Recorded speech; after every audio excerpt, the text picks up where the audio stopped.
மக்கள் கட்சியின் மகளிர் பெருவிழா மாநாடு குறித்து தேனியில் ஆலோசனை கூட்டம் நடைபெற்றது. தேனி மாவட்டம் பாட்டாளி மக்கள் கட்சி வடக்கு மாவட்டம் சார்பாக அல்லிநகரம் பகுதியில் ஆலோசனை கூட்டம் நடைபெற்றது.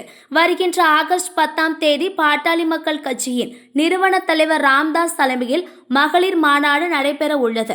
இந்த மாநாட்டில் கலந்து கொள்வது தொடர்பாக ஆலோசனை மேற்கொண்டனர். மேலும் தேனி மாவட்டத்தில் இருந்து 1000க்கும் மேற்பட்ட பெண்கள் இந்த மாநாட்டில் கலந்து கொள்ள வேண்டும் என தீர்மானங்கள் நிறைவேற்றப்பட்டுள்ளது.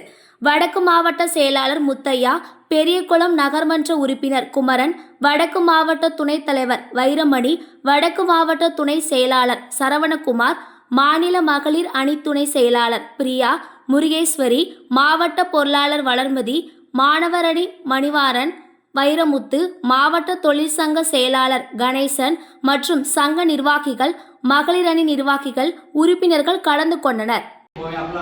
மருத்துவரையா யார் சொல்றாரோ மருத்துவரை யார் நிற்கிறாரோ அவங்க நான் நிற்பேன். இந்த மாதிரி பல இடர்பாடுகளுக்கு இடையிலும் சிறப்புரை பெண்கள் முதல்ல ஆரம்பிப்பாங்க. சரி, அது சம்பந்தமான விஷயம் தான்.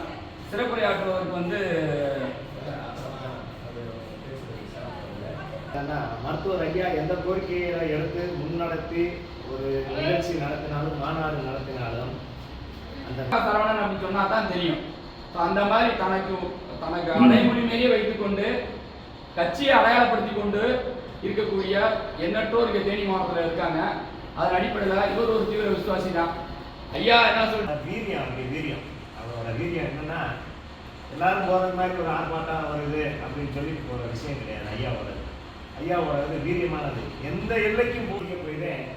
மாற்று சேவை கட்சியிலிருந்து நம்ம எத்தனை தடவை அணுகினாலும் அதற்கான செவி சாய்க்காம பாட்டாளி மக்கள் கட்சி மருத்துவர் ஐயாவின் தலைமையில் எங்கே குரல் கொடுக்குறாங்களோ அவங்க முதல் இடத்துல ஐயா டாக்டர் மருத்துவர் ஐயா இருப்பார். அவருக்கு பின்னாடி சில நபர்கள் கூட இருந்தார்கள். இங்கே எங்கள் அண்ணன் மாணிக்க அண்ணன் இருக்கப்ப நான் முத வந்தது. மாணிக்க அண்ணன் இருக்கப்பதே மாவட்ட மகளிர் அணியாக வந்தேன். எங்கள் அண்ணன் கூப்பிட்றாரு. ஓகே